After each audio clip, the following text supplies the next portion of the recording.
अक्षमयतां फलमृदन्न परं विरामः सत्यः पशूनां विदेश्यतोर्यस्य वक्तं विदेशचितेरवहेरपुष्टम् निर्वाणिपेतनयत्कटाक्षिणोच्छन् चोतोत्तरारवहस्ते तपोतोत्तराब्धे मारापुत्रपरिधानविचित्तलेशे मध्ये पुरोगतोमं पशुपालकोष्ठ्याम् रंगे यथान्तदये साक्षात्कायमाने गोत्रः किमाक्षरविन्दुशिवं स्मरेणे दामोदरासु धर्षुधावतु गोपिकानां धन्ते स्वं हृदयसुप्ते रसंहन्यो ईश्वर चेतु सुमुष्टुस्तरेधायाः वृंदावनं सते भेद विनोद कीर्तन यद देवकोशते तवाम भगवद्लक्ष्मी गोविंदोरमनोत्तमयोर्भक्तम् प्रेक्षाद साम्य परतानि समस्त सप्तम् धन्याः अस्मरे मते हरियेका ज्ञानंदरंदन होताते चित्तवेशम् आकर्मणीयं कृष्णसार पीडां दधिर्व्रजतां परयावलेतैः पुष्टं निरीक्ष भवतेत सरेतसीदं सुप्ताताततो प्रवितदेर्विचित्रगीतम् दिव्यो ज्ञानतत्त्वः अस्मरन्यसारा भस्यपशूं कवला निर्विद्यः कालाचकृष्णमुखं निरतप्रतिगीते तीये समुत्तभुतपरमपुतैर्पुरच्चः सावा अश्वतस्तं कलास्मतस्थे गोविन्दमातु दशास्ये कलास्पृशन्तः प्रायो गतां बृहदे निन्ये धने अस्मिन् कृष्णोचितं तवत्वं कालोरूपम् आयुधैः दिव्यदामृतिप्रवाहं शरन्तो मृतदिशो विगतां वराचः। बड़े सुंदर सुंदर इस दोनों गीत में भाव है।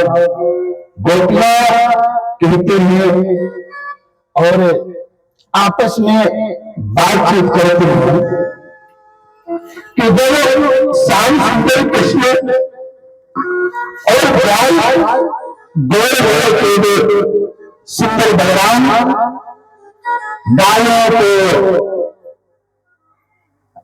हाथ पर बल ले जाते हैं और मोर के पुनः बल ले आते हैं अपने अधरे पर निर्मल भर रखी है और वह प्रेम भरे चित्रण से जब हमारी ओर देखते हैं उस समय हम उनकी मुख की माधुरी का पान करते हैं। दूसरी कहती है सखी श्री कृष्ण के सारे शरीर पर पीतांबर और राम के तेरे शरीर पर नीलांबर फहराने लगता है। फिर उनका जो स्वरूप है और अत्यंत सुंदर रमणीय बन जाता है। उनका शरीर रंगे यथा नटने वाचा गाय माने जैसे कोई नटवर का शरीर होता है, ऐसे जैसे कोई नट सब करके मंच में जाकर के अपना अभिनय करता है, ऐसे सुंदर हमारे निंदनंदन शाम लगते हैं। तीसरी गोपियां कहती हैं गोप्यः किमाचरन् कुसुमं स्मरेणे। अरे गोपी या दोनों पुरुष जाति होने पर भी उसने कोई जन्म न जाने कौन सा ऐसा साधन किया है, कौन सा ऐसा इसने तप किया है कि उन्हें मनमोहन श्याम सुंदर की अधरों को छोड़ता ही नहीं है। उनके ओठों का जो रस है वो हमेशा अगर सिद्धार्थ पान करता रहता है। और देखो हम लोग इस पान के लिए कितने ललायत हैं, लेकिन एक हमें प्राप्त नहीं होता। अरे बंसी, तुमने ऐसा कौन सा कर्म किया है? अरे गोपियों को सबसे ज्यादा धर्म अगर हुई है तो बंसी से हुई है। यहाँ पर बंसी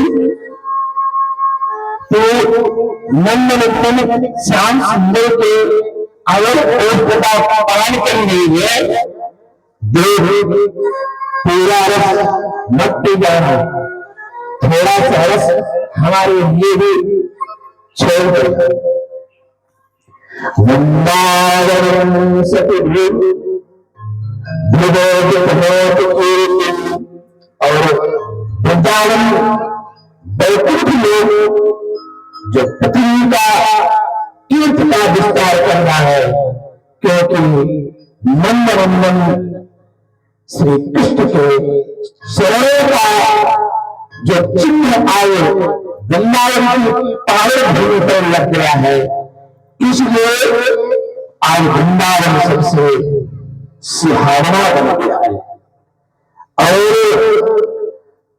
गोविंद जय नंदन श्याम पर्वत पर बांसुरी का नाद करते हैं तो वो पशु है, पक्षी है, एक चुपचाप शांत भाव से खड़े रह जाते हैं। हिलना डुलना उनका बंद हो जाता है और वो मोर है और मोर पंख फैला करके नाचने लगते हैं। अरे सखी, वास्तव में ये मानव जीवन पाने का अगर सबसे बड़ा कोई सुख है तो उन्हीं लोगों में से पाया है जो नंदनंदन श्याम सुंदर की छटा का दर्शन करते हैं। अरे तेराम दगड़े गिरस्तान करना बने के, अरे सुखी कृष्ण के मधुर बांसुरी पर गाया हुआ मधुर संगीत है, वह चित्र एक अनाथ है और अनाथ को चिंतन के अक्षराएं और देवदान बनाए और देवदान है वह मधुर संगीत सुनकर के वो मूर्छित हो जाती है और घायल हो जाती है। उनके मन में यह सिद्ध नहीं रहते कि हमारे अंग और हमारे हस्ते किधर की चले गए। कृष्ण से मिलने की आकांक्षा से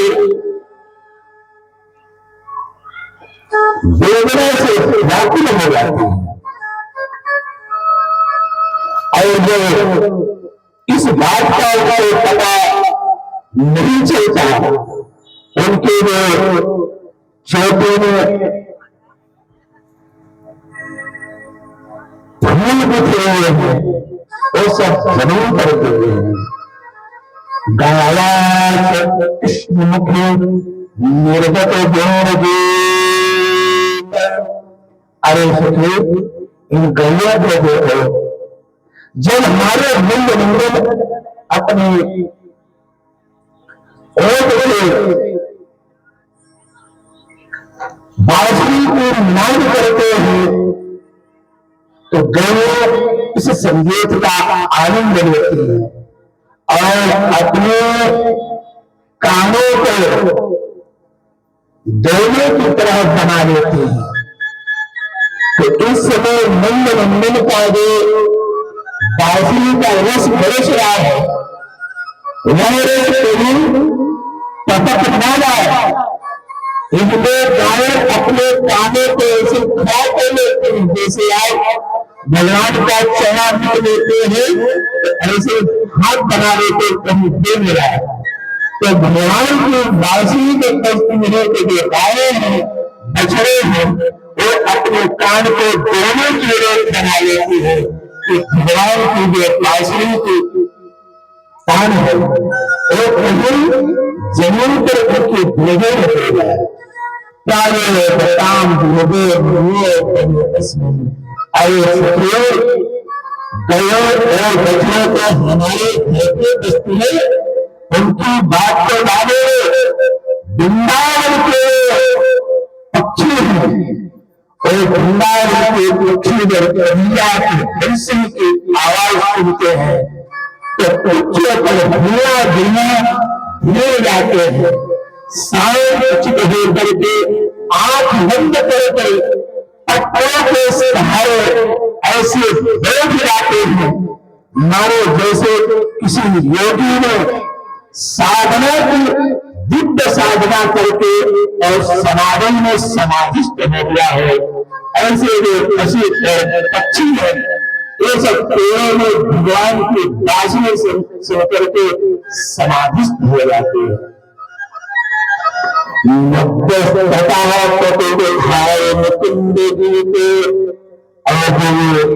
नदियां हमारे पृथ्वी और ब्रह्मांड को देखते हैं।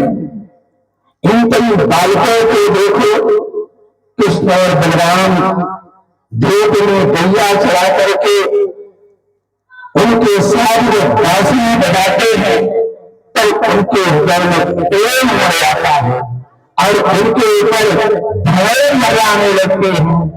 शाम धन अपने सखा घनश्याम के ऊपर अपने शरीर को छाता बना करके और मंद मंद बरसात करते हैं ताकि कन्हैया के ऊपर धूप ना लगे और जो मंद मंद गैया चढ़ा रही है तो इनको गर्मी ना लगे। इसलिए मेरे अमृत के सामान छोटे छोटे बूंदे धारा दर्शाते हैं और अपना जीवन में झाड़ कर देते हैं। श्री सुखदेव कहते हैं कि रक्षित वृंदावन ऐसी एक अनेक लीलाएं हैं जो उनको सुन करके हृदय मन और दारू सब कुछ मान भूल जाता है और बड़े बड़े लोग उनके साधक हैं जो नंद नंदन के शाम समय की मकरंद रस का पान करते हैं।